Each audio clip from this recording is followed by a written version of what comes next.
नमस्कार साथियों, स्वागत है मेरे YouTube चैनल में। दोस्तों आइए आज हम जानते हैं ओबीसी क्रीमी लेयर और ओबीसी नॉन क्रीमी लेयर में क्या अंतर है।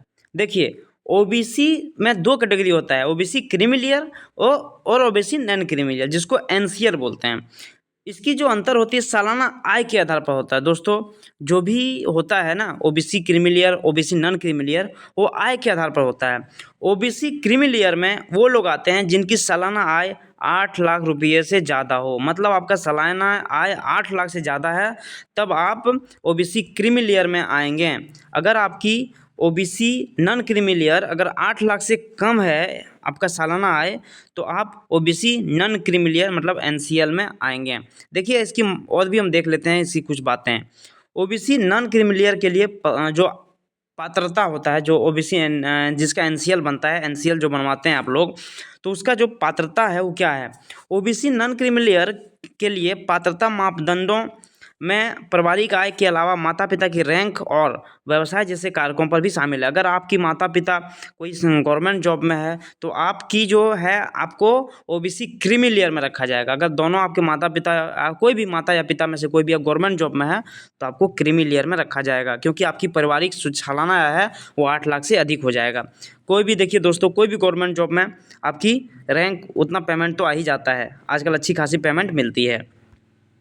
आइए देखते हैं, जिन लोगों के माता पिता निचले स्तर के सरकारी पदों पर हैं या गैर सरकारी क्षेत्रों में काम करते हैं वे भी ओबीसी नॉन क्रीमी लेयर के लिए योग्य हैं। मतलब देखिए, चपरासी का कोई काम कर रहा है, कोई ऑफिस में कलर का काम कर रहा है, उनका भी नॉन क्रीमी लेयर में शामिल किया जाएगा। ठीक है ना।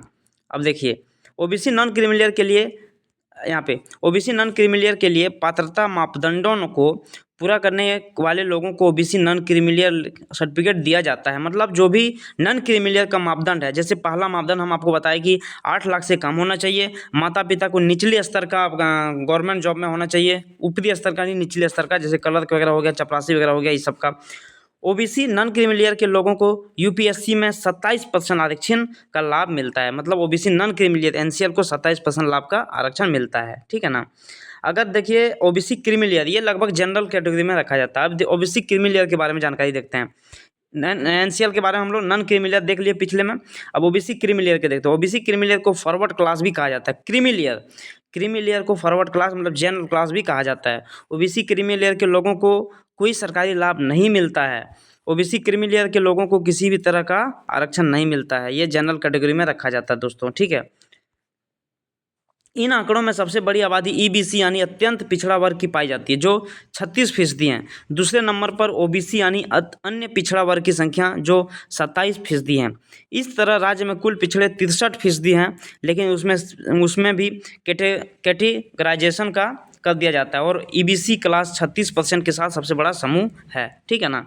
ये इंपॉर्टेंट नहीं है, जो भी ये परसेंटेज दिखाया गया है ये हमें इंपॉर्टेंट समझना था कि ओबीसी जो है और ओबीसी एनसीएल और ओबीसी जो नॉन क्रीमी लेयर और क्रीमी लेयर है उसके क्या मतलब किस कारण से डिफरेंट किया जाता है, तो वो सालाना आय के आधार पर किया जाता है। अगर आप 8 लाख से ज़्यादा कमा रहे हैं तो ओबीसी क्रीमी लेयर में आते हैं, 8 लाख से कम कमा रहे हैं तो ओबीसी नॉन क्रीमी लेयर में आते हैं। ठीक है।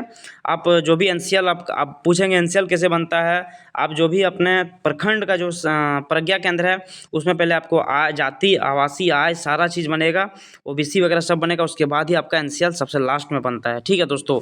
तो इसमें बहुत सारा आप बना लेंगे एनसीएल, क्योंकि बहुत सारा अगर आपको लाभ चाहिए तो आप जाके बनवा सकते हैं, उसमें आपको बहुत से अच्छा छूट मिल सकता है। ठीक है। मिलते हैं इसी तरह के वीडियो के साथ नेक्स्ट टाइम में। धन्यवाद दोस्तों।